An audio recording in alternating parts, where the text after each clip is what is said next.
What's up, guys? In this video, I want to try to bring back some of this paint on my 1978 Dodge Tradesman 200 Boogie van with a combination of products. So what I want to do is I want to try a section with the Turtle Wax Clean Cut Rubbing Compound.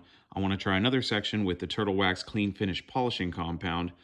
I want to try a section with the new finish, and then one section with both of these in combination, and see if we can bring back some of this paint, because as you can see, it has seen better days. It spent a majority of its life baking in the eastern Washington and Idaho sun. So we're going to see if we can correct some of this by hand, and we're going to see if these products actually work. So stick around.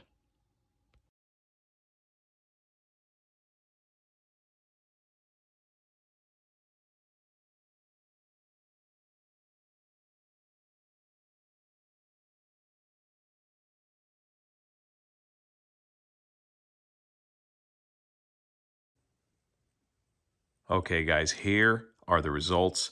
As you can see, my 3 tape lines where we used the rubbing compound, the polishing compound, and the new finish. And in my opinion, I think the rubbing compound did more work and had a better result than the polishing compound and the new finish, which is completely understandable because the rubbing compound is actually cutting into the paint, and you can really see where it was taking off, material, and that's okay because look at the difference. I mean, you can just see it in the tape lines alone. All the products did pretty good with the exception of the new finish, obviously, I would say third, polishing compound second, and then the rubbing compound first.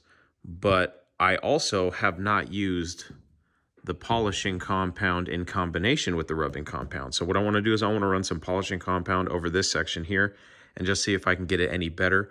But what I've learned here is, I also should mention that I did not clay bar this van at all.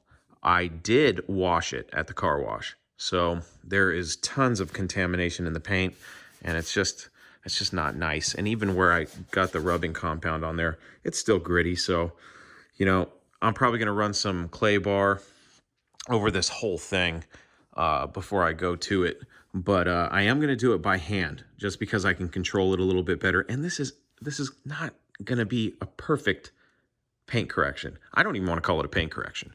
I just want to call it, a quick makeover. So we're going to see if we can bring some of this paint back. I think we're off to a good start. I am going to try the polishing compound on this section just to see what it does in correlation with the rubbing compound. Now, new finish would probably be good on a car that already has decent quality paint. This paint is, it's seen better days. Just look at that. Let's run the light over here. Look at that. So you can definitely, it looks really good at certain angles, but if you were here in real life, you would definitely see, just look at that. Big difference. So we're gonna run some polishing compound on this and see if we can get it to shine a little bit more. And this is all by hand, like I said. I don't want to use a rotary on this thing because I'm afraid I will burn through the paint because it is single stage and no clear. So that's the plan. We're going to do this by hand. And next, polishing compound. Okay, guys, here are the results with the rubbing compound used in conjunction with the polishing compound, and it turned out pretty well. I don't see that much of a change, but I think I am going to do both the rubbing compound and the polishing compound on the whole van because it doesn't need to be perfect, but it needs to be better than that. If I can get the rest of it looking like that, I'll be very happy.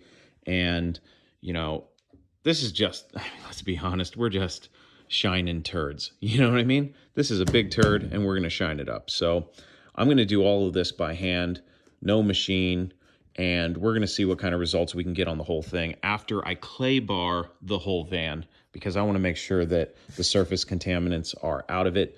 But I see that there is some rust showing through in certain spots. The paint is not perfect on this thing, but maybe we can get the patina looking good, and maybe we can get some of this beautiful coffee sunfire metallic paint to shine once again. So in conclusion, out of these three products, I do like the combination of turtle wax, rubbing compound, and polishing compound over the new finish. I think the new finish would be good if your paint was pretty good condition, but with something like this, I mean, ideally, you really want to do a paint correction, a legit paint correction. But because this is a budget build and because I'm cheap, you know, for less than 20 bucks, you can use these two turtle wax products and get results like this. I mean, the section speaks for itself, folks. Now remember, this is rubbing compound in conjunction with polishing compound. This is just the polishing compound, and that is the new finish. And when we did the rubbing compound on this section alone, it still looked pretty good. It does look a little bit better with the polishing compound. At first, I didn't see the difference, but now I do. And I think with the clay bar on this whole thing and these two products used in conjunction, I think we're going to get some good results. And I think the haziness in the paint is going to go away.